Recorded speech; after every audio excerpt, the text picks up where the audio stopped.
Dieu. Chose que Ruth n'avait pas entendue. Elle, c'était par la foi, je m'attache à cette femme. Par l'amour, je m'attache à cette femme. Je n'ai rien à lui donner. Elle n'a rien à me donner, mais je m'attache à elle. Maintenant, Job nous dit, dit à nous, attache-toi donc à Dieu. C'est lui qui s'attache à Dieu. Nous allons voir les salaires, la récompense de celui qui s'attache à Dieu. Beaucoup de choses que nous demandons, beaucoup de choses pour lesquelles nous gênons et nous prions, nous pouvons les obtenir juste en nous attachant à Dieu. Amen. En nous attachant tout simplement à Dieu. Et on va voir comment on peut s'attacher à Dieu. Et tu auras la paix. Tu n'as pas la paix, mais il n'y a que Dieu qui peut te donner la paix. Voilà pourquoi Dieu a envoyé son Fils Jésus. Et Jésus arrive sur la terre, il mange, il boit avec les gens, et il dit, je vous laisse la paix, je vous donne ma paix.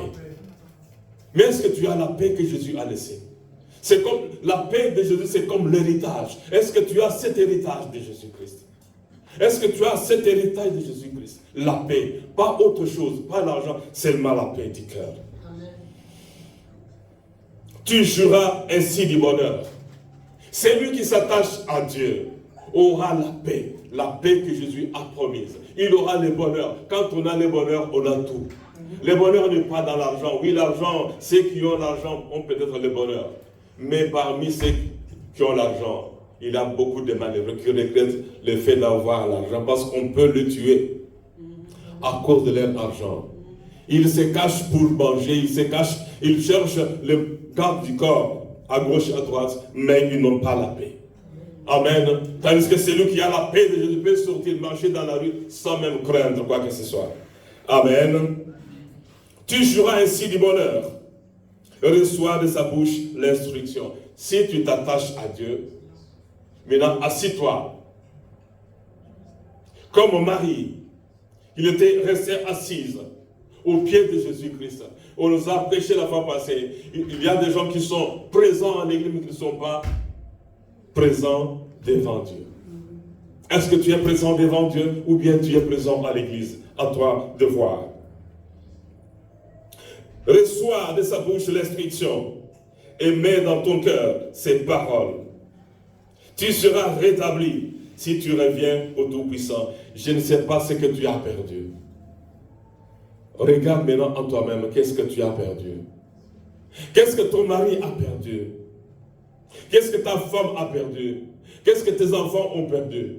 Malgré tout ce qu'on a perdu, nous avons un Dieu qui peut tout restaurer. Nous avons un Dieu qui peut tout restaurer. Nous avons un Dieu capable de donner la vie aux morts. Nous avons un Dieu capable de donner ce que l'ennemi a volé. Nous avons chanté ici en disant, souvent quand on chante, moi je cherche toujours des petites phrases. Fais ce que toi seul peux faire. Amen. Nous avons chanté, peut-être vous avez chanté, oui, fais tout ce que toi, non, moi je dis, Seigneur, fais ce que toi seul peux faire. C'est que papa, maman, frère et soeur, l'argent, le travail, le patron ne peut pas me donner. Mais c'est toi seul qui peux me le donner. Amen. Fais ce que toi seul peux faire. Amen. Amen. Reçois de sa bouche l'instruction et mets dans ton cœur ses paroles. Tu seras rétabli. Si tu t'attaches à Dieu, ma soeur, peu importe ce que tu as perdu. Peu importe les défaites, peu importe l'humiliation, nous avons un Dieu qui prend ceux qui sont à la poubelle. Amen. Amen. Nous avons un Dieu qui prend des hommes à la poubelle. Il les prend à la poubelle, il les prend à la poubelle, il les prend à la poubelle. Vous savez, un jour dans le cadre de mon travail, je me retrouve là, j'étais secrétaire de quelqu'un, tout près d'un grand ministre de ce pays. Un jour, je me retrouve dans une réunion avec des ministres belges. Zouave, un noir, un seul noir pendant ces blancs-là. Mais pas n'importe quel blanc des ministres. Je me disais, qui m'a amené ici? Amen. Amen. Qui a fait que moi, un villageois que je suis, venu d'un pays de ténèbres dans mon village, en dessous des palmiers, je me retrouve ici, le ministre tel. Et quand on fait la présentation, et le ministre dit que non, Corneille, mon secrétaire. J'ai dit, Amen. Amen. Alléluia. Nous avons un Dieu qui peut te prendre là où tu ne peux pas même imaginer. Et il t'amène dans des grandes conférences. Il te prend, il te donne ce que tu ne peux pas imaginer. Mon frère, c'est que toi tu as perdu, c'est que ton mari, ta femme a perdu, c'est que tes enfants ont perdu. Nous avons un Dieu qui peut tout récupérer et te le donner. Et il faut croire en cela. Mais à condition de t'attacher à Dieu. Amen. Attache-toi à Dieu et tu réussiras la récompense de ceux qui s'attachent à Dieu. Beaucoup d'entre nous cherchent la guérison. Beaucoup d'entre nous cherchent du travail. Beaucoup d'entre nous cherchent les mariages. Beaucoup d'entre nous cherchent les enfants. Mais la Bible dit, je crois que c'est dans Exode. Exode 23, 25, il dit ceci. Vous servirez l'Éternel et il vous bénira. Si Dieu bénit, personne ne peut te maudire. Voilà pourquoi à un certain moment, je ne sais pas, il y a certaines personnes, parmi ces personnes, moi aussi, quand je dis que si Dieu est pour moi, je deviens un peu orgueilleux. Amen. Si Dieu m'a béni, le monde entier, vous, les sorciers, les magiciens peuvent se lever contre. Si Dieu t'a béni, personne ne pourra te maudire. Amen. Tous les Togolais peuvent prendre les avions, y compris ton président, y compris le premier ministre, y compris le président de l'Assemblée nationale du Sénat. Ils viennent en ces lieux, ils te suivent là partout, ils parlent les autorités, ils disent nous témoignons. Si Dieu t'a béni, personne ne pourra te maudire. Quelqu'un croit cela? Si Dieu t'a béni, personne ne pourra te maudire. Voilà pourquoi la Bible dit, vous séduirez l'Éternel et il vous bénira. Attachons-nous à Dieu pour qu'il nous bénisse. C'est Dieu-là qui donne la vie aux morts. Même si je meurs, même si tu meurs, au dernier jour, ce Dieu-là te promet, moi je suis le Dieu qui donne la vie aux morts. C'est-à-dire au dernier jour, ton Rédempteur va venir. Comme Job lui dit quoi? Mon Rédempteur s'élèvera. Et je le verrai au dernier jour. C'est-à-dire que même après ma mort, le corps est déchiré, le cancer, les enfants sont partis. Ma femme me dit de maudire Dieu, de mourir, mais je ne le fais pas. Je reste attaché à Dieu. Job était resté attaché à Dieu. Et regardez ce que Dieu avait donné à Job. Je crois que celui qui s'attache à Dieu aura une récompense que personne ne pourra voler. Amen. Même si la Bible dit que le diable est un voleur, le diable vient pour voler, manger, détruire. Mais si Dieu t'a béni, malgré l'héritage des malédictions de je ne sais pas combien de générations, si Dieu te bénit, il brise les ponts entre toi et toutes les malédictions de tes ancêtres, arrière. Il les brise, il coupe le pont. Il dit je te bénis. Mais à condition, il te dit attache-toi donc à moi. Amen. Attache-toi donc à Dieu, mon frère, ma soeur. Attache-toi donc à Dieu. La Bible dit vous servirez l'Éternel et il vous bénira. Il n'y aura ni femme stérile, ni femme qui enfante. Ni femme qui avorte. Il n'y aura pas. Si tu crois en Dieu, il n'y aura pas de femme qui avorte. Même si l'avortement, après avortement, Dieu va relever le défi. Amen. Malgré le nombre des avortements, Dieu va relever le défi. Même si on a maudit, oh tu ne vas pas te marier. Si Dieu te bénit, si tu restes attaché à lui, c'est lui qui dit que tu ne vas pas te marier. Dieu va les confondre. Permettez-moi le terme, il va enlever son pagne. Il va le mettre ici dans le couloir. Et tu vas marcher sur son pagne. Et c'est que j'avais dit qu'elle n'aura pas d'enfant. Mais quel beau bébé. Dieu va semer la confusion. À condition que tu restes attaché à lui. Ta récompense sera grande à condition de rester attaché à Dieu. Amen. Quelqu'un peut dire Amen? N'oublie pas l'œuvre de la croix. Parce que la Bible dit dans 1 Jean 3, je crois, verset 8, dernière phrase, je crois, il dit, le Fils de Dieu apparu pour détruire les œuvres du diable. Amen. Jésus est venu pour détruire toutes les œuvres du diable. Parmi les œuvres du diable, il y a des maladies, des malédictions, des échecs, des divorces, des échecs, tout ça. Jésus est venu pour le détruire. Et tu faut accepter. Si tu restes attaché à Dieu, toutes les malédictions seront nulles sans effet. Amen. Il est écrit dans 2 Corinthiens 15, verset 58. Ici, je voulais tout seulement dire que le travail dans le Seigneur n'est pas vain. Si tu travailles pour Dieu, tu t'attaches à lui, tu travailles pour lui, tu marches pour lui, tu évangélises, tu fais ce que Dieu te demande de faire, Dieu va te payer. Et ton salaire sera entier. Et personne ne pourra même pas y retrancher, pas même un centime. Amen. La récompense de celui qui s'attache à Dieu. Ok, nous pouvons encore lire Apocalypse chapitre 22, verset 10. Si on peut le projeter rapidement. N'oubliez pas, dans Exode 23, 25, il dit, vous servirez l'Éternel. Qui sont ceux qui servent l'Éternel? Ils ne lèvent pas la main. Et qui peut dire comment ils servent Dieu ici et maintenant? Ne lève pas la main. Vous servirez l'Éternel et il vous bénira. Nous cherchons la bénédiction, mais la bénédiction est cachée dans le travail pour le Seigneur. Il n'y a qu'une seule personne qui a compris. Nous voulons être bénis. Nous voulons être bénis. Mais la bénédiction que nous demandons, Dieu l'accorde à ceux qui travaillent pour lui. Ce n'est pas moi qui l'ai dit, mais c'est Dieu lui-même qui l'ai dit par la bouche de Moïse. Vous servirez l'Éternel et il vous bénira. Il n'y aura pas de maladies que nous connaissons. Il n'y aura pas de femmes stériles, ni de femmes qui avortent. C'est lui qui l'a dit. Est-ce que vous servez Dieu? Si tu sers Dieu, c'est très bien que Dieu a ta dette. Amen. Voulez-vous que je recommence? Amen. Si tu sers Dieu, sache très bien que Dieu a ta dette. Amen. Comment Dieu peut-il avoir la dette de quelqu'un? Je t'ai servi. Dieu va se souvenir, Dieu va se rappeler de tout ce que toi tu as fait pour lui. Amen. De tout ce que toi tu as fait pour l'église, de tout ce que tu as fait pour les serviteurs de Dieu, tout ce que tu as fait pour le veuve, tout ce que tu as fait pour les enfants et les orphelines. Dieu va aussi se souvenir de tous les mal que tu as fait contre son église et contre les autres. Amen. 2 Corinthiens 15, 58.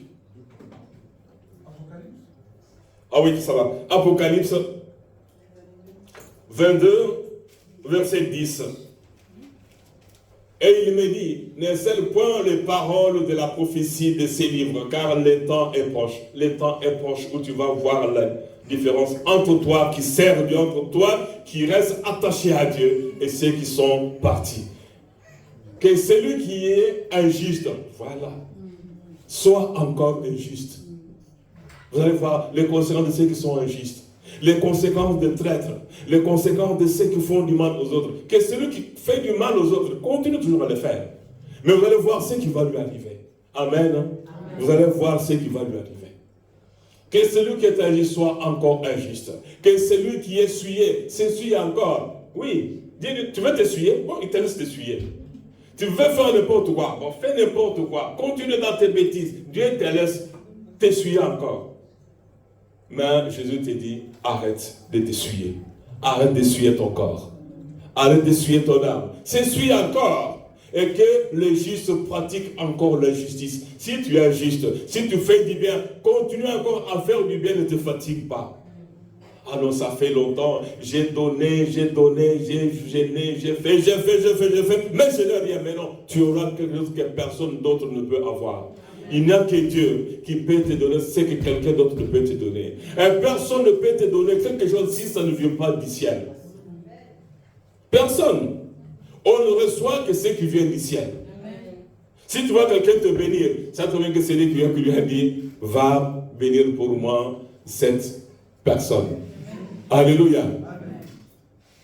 Va bénir pour moi cet homme. Va bénir pour moi cette femme. Et que celui qui est juste, que celui qui pratique encore la justice et que celui qui est saint se sanctifie. Le verset 13. Voici, je viens bientôt et ma rétribution est avec moi. Jésus te promet, il va venir. La rétribution, c'est-à-dire la récompense. Dites-lui, Seigneur, viens un peu plus vite. Ça traîne. Viens avec la rétribution. Voilà pourquoi la Bible dit, à moi la vengeance, à moi la rétribution. Dieu te dit, moi je veux te venger. Amen. Quelques secondes. Regarde dans ton cœur toutes les personnes qui t'ont fait du mal. il ne faut pas le maudire. Laissez ces personnes-là. Laissez ces personnes faire ce qu'ils font. Laissez-les, il ne faut pas le maudire. Dieu va s'occuper d'eux. Amen. Dieu va s'occuper de tes ennemis. Ce n'est pas que tu dises une prière. Il a dit, je serai l'ami de tes amis et l'ennemi de tes... Lui-même va s'occuper de ça. Ne t'en fais même pas. Mais ici, il dit, et ma rétribution est avec moi. C'est-à-dire, Dieu vient avec les salaires. Dieu vient avec la récompense. Dieu veut te récompenser. Dieu veut te bénir. Mais s'il lève la main pour te bénir, personne ne peut dire à Dieu, il ne faut pas donner. Si Dieu veut te guérir, personne ne peut lui dire, non, Seigneur, j'ai maudit. Voilà pourquoi Balaam va dire, j'ai reçu l'ordre de bénir. Amen. J'ai reçu l'ordre de, je crois que c'est le nombre 23, 20. J'ai reçu l'ordre de bénir. Dieu est là pour te bénir. Et ma rétribution est avec moi pour rendre à chacun selon ce qu'est son œuvre. Quelles sont tes œuvres? Quelles sont les œuvres que nous faisons? Regardons des choses que je fais. Les problèmes, écoutez-moi très bien. Toko seli bako bonabiso makambo belé. Toko seli babo bonabiso makambo belé.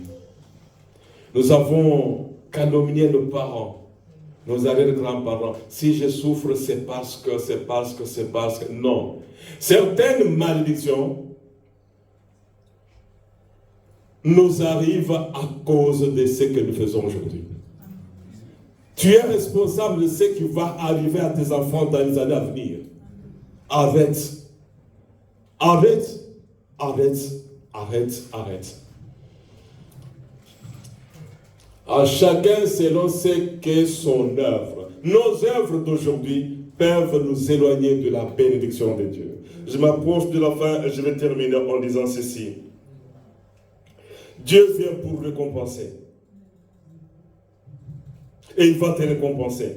Dans Apocalypse 3, versets 20 à 22, la Bible dit, je suis devant la porte. Si tu ouvres, j'entre, je mange avec toi, et toi aussi tu vas souper avec moi. Alléluia. Est-ce qu'on a projeté? Voici, je me tiens à la porte et que je frappe. Merci parce que c'est rapide aujourd'hui. Et que je frappe. Si quelqu'un entend ma voix et ouvre la porte de ton cœur, ce n'est pas la porte de ta maison. C'est pas là. Il y a quelqu'un qui avait vu un rêve ici. Dieu lui dit, il avait dit lui-même, Jésus devant la porte de sa maison, il lui dit d'ouvrir, il refuse d'ouvrir. Lui-même, il avait vu Jésus devant la porte de sa maison. Jésus le frappait. Jésus lui disait ouvre. Et il savait que c'était Jésus qui était devant la porte. Au lieu d'ouvrir, il n'avait pas ouvert. Au lieu d'ouvrir, il est allé dans sa salle de bain. Et lorsqu'il est allé dans sa salle, il a vu des pourritures, mais Jésus était resté dehors. Amen. Amen. Ici, il est écrit, si quelqu'un entend ma voix et ouvre la porte, j'entrerai chez lui et je souperai avec lui. Et lui avec moi. Lui, toi avec lui, c'est où ça? C'est au ciel la vie éternelle. C'est lui qui s'attache à Dieu, aura le salut éternel. Amen. Ton père, ta mère, tes frères et sœurs peuvent te trahir. Les enfants peuvent te trahir, mais Jésus ne te trahira jamais. Amen. Jésus ne te fera jamais du mal. Jésus ne dira jamais, les anges aujourd'hui venez, parlons un peu, vous voyez, vous connaissez, il y a une fille qui s'appelle Eva. Une fille qui s'appelle Clara. Parlons un peu contre elle. Non. Dieu ne convoquera jamais une réunion avec n'importe qui pour parler mal de toi. Amen. Tandis que tous ceux que tu aimes là, tous ceux qui te côtoient, tous ceux qui disent que tu es ceci, tu es bon, tu es excellent, vont un jour parler mal de toi. Ils peuvent même te trahir et te conduire à la mort. Celui qui vaincra, je le ferai asseoir avec moi sur mon trône. Vous ne comprenez pas. Vous n'avez pas compris. Dieu a un trône. Jésus a un trône. Remplaçant, Jésus a une chaise. Amen. Amen. Il se met sur sa chaise et il te dit, mets-toi ici. Vous avez compris maintenant? Non, vous n'avez pas encore compris. Je recommence. Celui qui vaincra, je le ferai asseoir avec moi sur mon trône. Jésus, au lieu de s'asseoir seul sur son trône, il te dit, Kaboumé, viens, mets-toi à côté de moi. Quelle joie! Si tu es attaché à Dieu, Dieu va te dire, viens, après ta mort, mets-toi à côté de moi. J'étais à une réunion. Il avait une dame à côté de moi. On vient lui dire, toi, vous ne savez pas, la caméra avait déjà renvoyé les images juste dans la chambre où était le président. Et le président avait dit, dites à cette femme-là,